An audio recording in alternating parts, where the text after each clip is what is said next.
Good afternoon, ladies and gentlemen.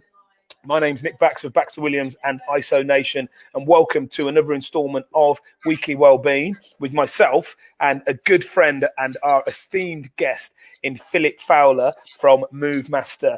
Welcome, Philip. How are you, buddy? Yeah, good. Thanks, Nick. You all right? I am tip-top, thank you. I am tip-top. Thank you very much for, I know you've, I think Fridays are a bit of a crazy day for you because I've been trying to get you on the show for a few weeks and you've been a little bit manic. So thanks for moving things around and for being a guest today. So before we go in, can we just please, for all the guys that are having a look and commenting, if we could please comment and share for anybody who's live there. If anybody has any questions, feel free to put them across to both myself and Philip, and we'll endeavour to answer those. So in terms of the Weekly Wellbeing, just kind of gives, every week we get new viewers. So just give you some perspective on why we do this. IsoNation was created nearly 15 weeks ago now. I think we're in our 104th, 105th day of lockdown, and it was created to kind of create a support network for business leaders. We were going through a crazy change. There was a pandemic which just totally shifted the landscape. And as we try and navigate the new landscape, people are evolving their strategies, sharing best practice and creating a support network at a time of, of real chaos and crisis.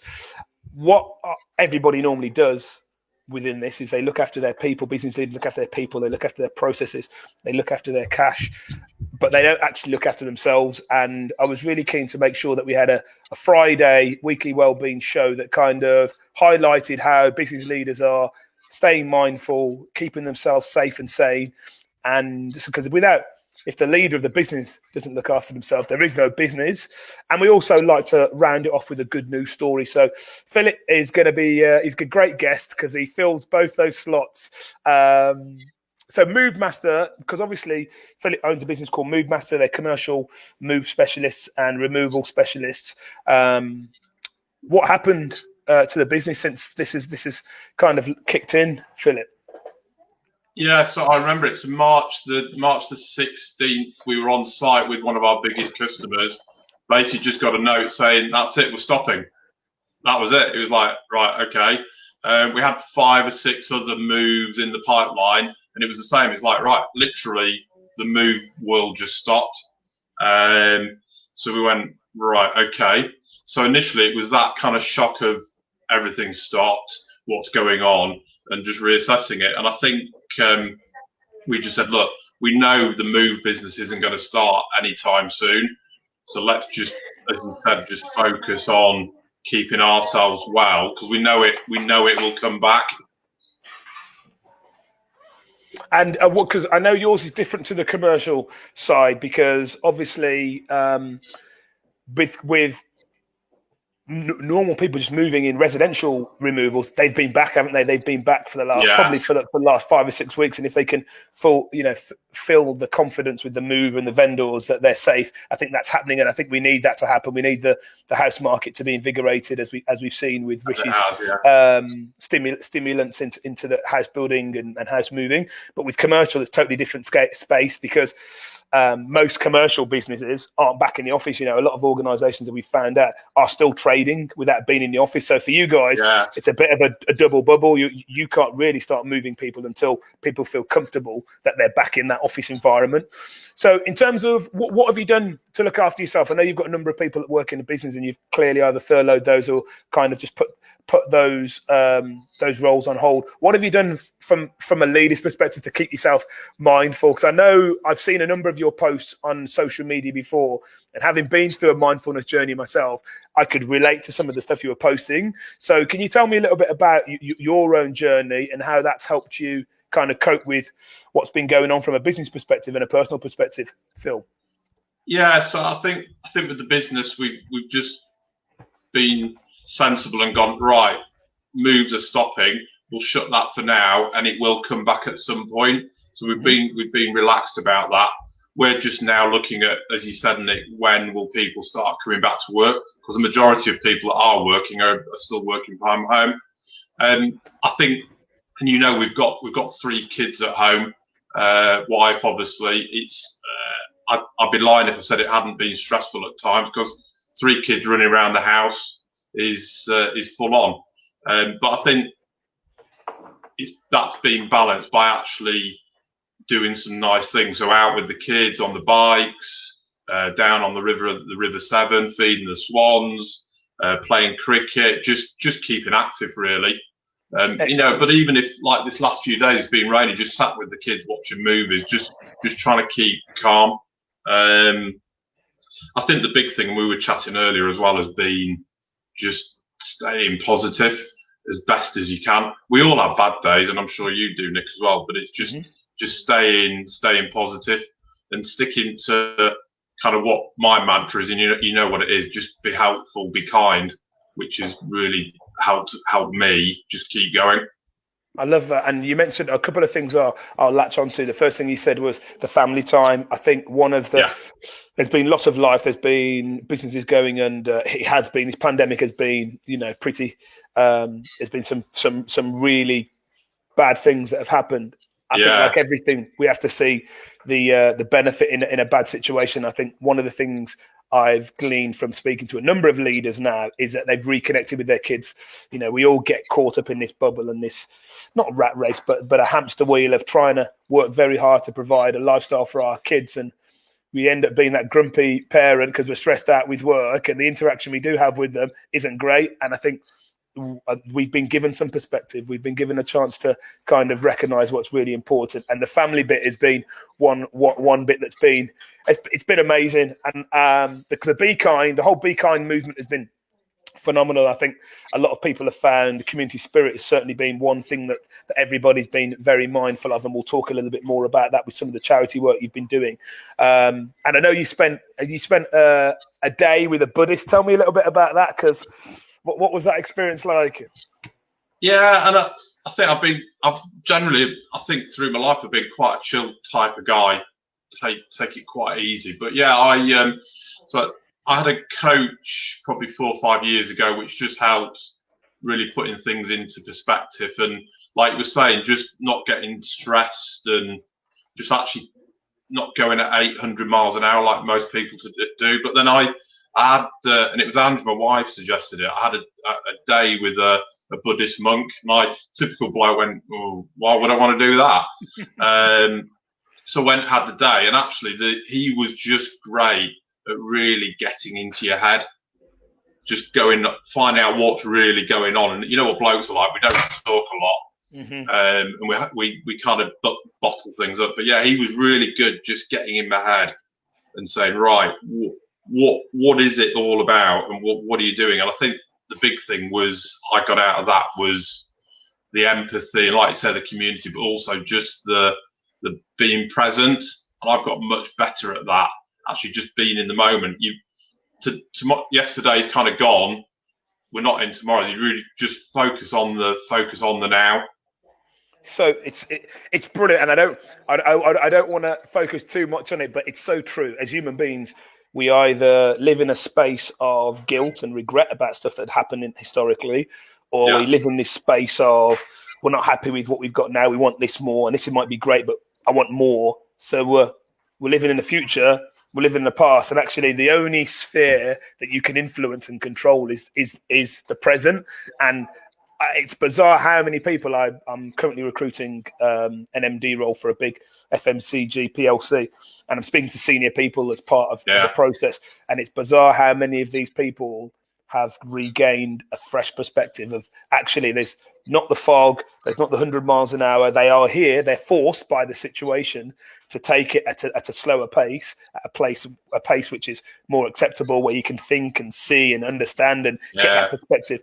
And they say there's one thing they're going to hold on to is making sure that they are present and grounded, because you make decisions better from that perspective. But as I say, I won't, because you can get me talking about this for a long time, and it's nice to be aligned. And I think it's nice for people who haven't been on a mindfulness journey to encompass it. We're seeing lots of meditation apps. We're seeing lots of mindfulness apps. But I really implore anybody, whether you're a busy CEO or whether or not you're an employee, to kind of get that perspective, because it gives you a fresh perspective. It makes life it does so much more enjoyable.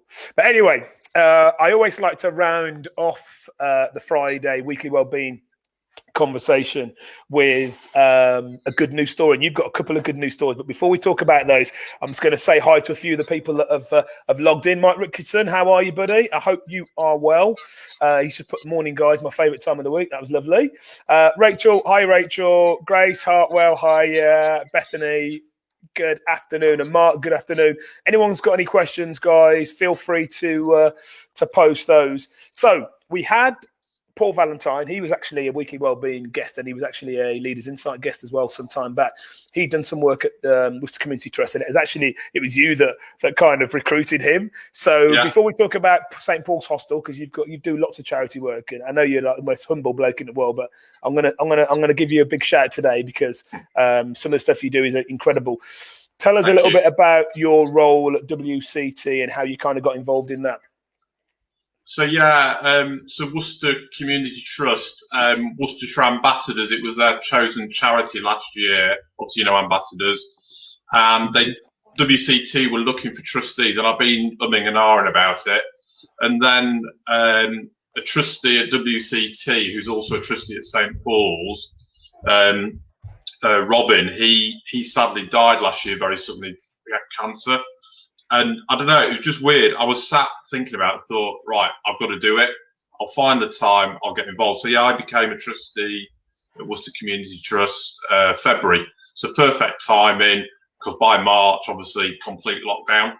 Mm-hmm. So within the first 4 weeks, it's like, right, what's going on here? For them, it was a struggle because 6 community centres, all the projects, all the centres just literally shut, lockdown. So all that income gone, literally gone. It's initially it was right. How do we sort it out? What's the process? And out of that really came this care package project that probably Paul was talking about. So amazingly in 15 weeks, over 4,000 food parcels and care packages delivered all across the city. Yeah, amazing. That is incredible. And I know that not only were you delivering food packages, but you were also being a point of call and a touch point for people who were genuinely being isolated either through physical medical conditions or age. They weren't actually able to see anyone. And I know that when Paul was on the show, he talked about he was not just delivering food parcels, but also books and reading literature. And he said that, that once a week or twice a week, that was the only touch point people had with someone. So not only were you providing the food, but you were also providing an ear to talk to and someone to kind of interact with. It's been a phenomenal program. And I know we received some product from Nurture Brands through Adam Draper, a good friend of mine who's the MD of Nurture Brands. And we were able to supply some to WCT and to Street Cafe and to a number of other community projects. Good. So thank you. That's just amazing work you do with them. What I'm really also keen to touch upon before we finish off is St Paul's Hostel. I think we spoke with Paul Sweeney, Emily Sweeney, who worked with the street kitchens. What was really, really amazing was to find out how many people actually in the current climate were not being able to get any support or food.